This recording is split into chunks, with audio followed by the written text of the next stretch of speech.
Welcome back after the break. आप देख रही हैं अपना favourite show Sangini for today's women. अब वक्त हो गया है डाइट टॉक सेगमेंट का, जहां हम जुड़ेंगे डॉक्टर सुरभि से और उनसे बात करेंगे कि जिम जाने से पहले यानी जिम के लिए अपनी बॉडी को तैयार करने के लिए डाइट में क्या चीज़ें हैं जिसका हमें खास ख्याल रखना ज़रूरी है। तो चलिए स्वागत करते हैं डॉक्टर सुरभि का हमारे शो पे। Welcome to our show doctor.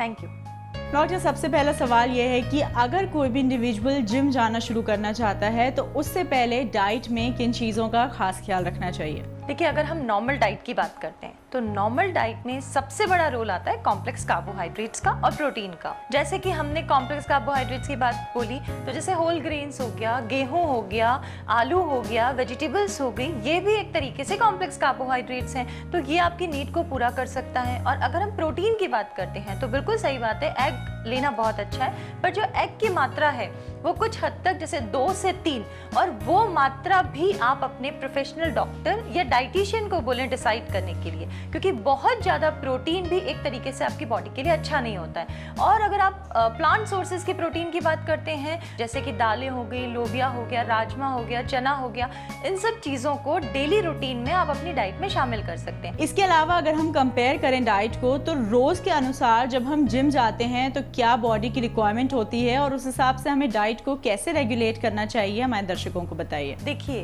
As बहुत बड़ा रोल प्ले करता है एक्सरसाइज में और डाइट में। अगर छोटे बच्चे एक्सरसाइज करते हैं, जैसे टीनेजर लड़कियां हो गई या 24 साल के नीचे के लड़के और लड़कियां एक्सरसाइज करते हैं, तो उनकी बॉडी की जो रिजुविनेशन पावर होती है वो बहुत ही अच्छी होती है। तो जैसे अगर यंग बच्चों ने एक्सरसाइज करी तो उसके अंदर आप एरोबिक्स डाल सकते हो, आप कार्डियो डाल सकते हो बहुत ज़्यादा मात्रा में। पर जैसे जैसे उम्र बढ़ती है आप कोशिश करें कि कार्डियो एंड ब्रिस्क वॉकिंग वगैरह जितना भी है उसकी मात्रा थोड़ी कम रखें, यानी कि 40 to 45 मिनट्स, और उसके बाद ज़्यादातर एक्सरसाइज आप योगा करें या स्लो एक्सरसाइजेस करें, स्ट्रेंथनिंग एक्सरसाइजेस करें। तो इससे क्या होगा कि एक तो आपके रिजल्ट्स अच्छे आएंगे और दूसरी चीज आपकी बॉडी में मसल की स्ट्रेंथनिंग होगी। आपकी मसल्स जितनी ज्यादा स्ट्रांग है, आपका वेट मेंटेनेंस और साथ में आपका बीएमआर का जो मेंटेनेंस है वो अच्छा रहेगा। सुबह अगर हम जिम या एक्सरसाइज कर रहे हैं तो ये रूटीन स्टार्ट करने से पहले क्या खास बातें हैं जिनका हमें ख्याल रखना चाहिए? प्री वर्कआउट मील, अगर आप अपने वर्कआउट से मैक्सिमम बेनिफिट लेना चाहते हो तो प्री वर्कआउट मील में एक कॉम्प्लेक्स कार्बोहाइड्रेट होना चाहिए और साथ में एक प्रोटीन होना चाहिए। सबसे बेहतर रिजल्ट इसके तब मिलते हैं जब आप इसको 1 घंटे पहले ले लेते हो। देखिए, जब आप 1 घंटे पहले ले लेते हैं कॉम्प्लेक्स कार्बोहाइड्रेट्स को तो वो ब्रेक डाउन होके बॉडी को अवेलेबल हो जाता है। तो उसका सबसे बड़ा फायदा ये है कि जब आप एक्सरसाइज करोगे आप एनर्जाइज रहेंगे, आप ज़्यादा एक्सरसाइज कर पाएंगे और आपकी बीएमआर हाई रहेगी। तो देखिए, अगर हम कुछ मील की बात करें जो कि as a pre exercise meal use करी जा सकती है, उसमें एक पार्ट कॉम्प्लेक्स कार्बोहाइड्रेट का, जैसे एक उबला हुआ आलू हो गया, आपने ओट्स ले लिए, आपने कॉर्नफ्लेक्स ले लिए, तो देखिए ये एक बहुत अच्छा पार्ट बनाते हैं कॉम्प्लेक्स कार्बोहाइड्रेट्स का।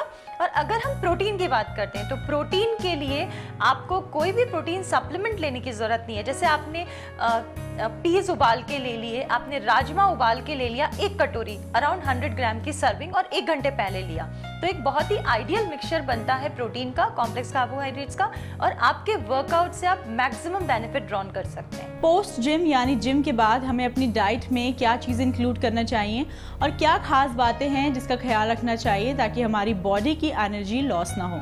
देखिए, जो पोस्ट वर्कआउट मील होती है, यानी कि जिम करने के बाद आपको क्या लेना है, ये बहुत ज़्यादा इंपॉर्टेंट होती है।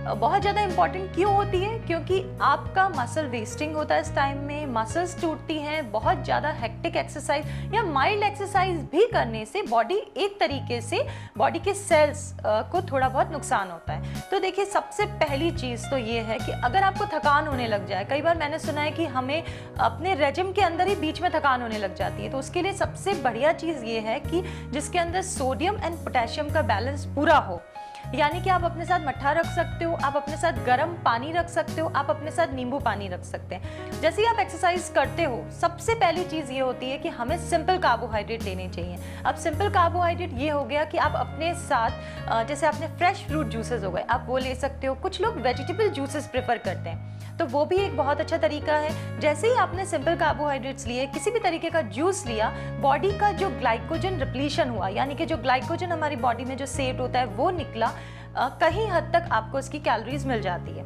उसके बाद जब आप घर पहुंचते हैं 10 से 15 मिनट के बाद आइडियली ये रिकमेंडेड होता है कि जो पोस्ट वर्कआउट मील होती है वो हमें विद इन 1 आवर ले लेनी चाहिए, बहुत इंपॉर्टेंट रहता है। अगर आप आधे घंटे के अंदर अंदर ले लेते हैं तो जो मसल टूटी है या जो मसल वेस्टिंग हुई है वो काफ़ी हद तक ठीक हो जाती है। अगर हमें अपनी एक्सरसाइज या जिम रूटीन को बंद करना हो तो उसके अनुसार डाइट में हमें किन बातों का ख्याल रखना चाहिए?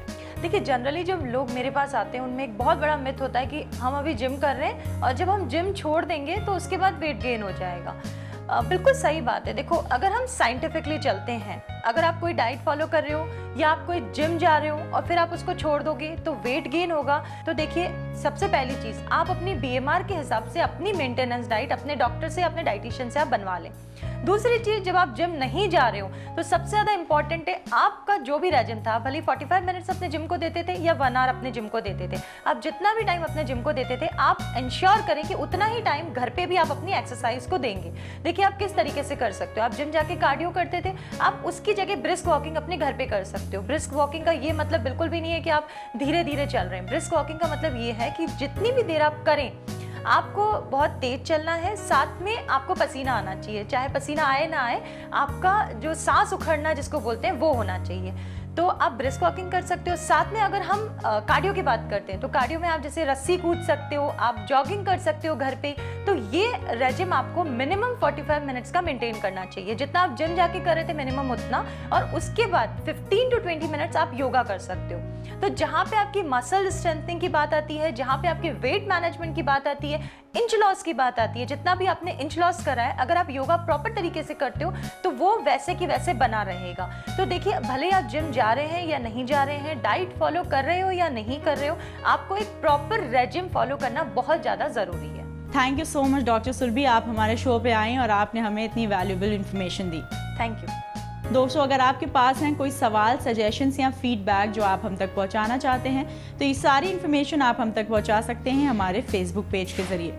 आप हमारा फेसबुक पेज लाइक भी ज़रूर करें। साथ ही मैं आपको बता दें, अगर आप अपनी सेल्फीज देखना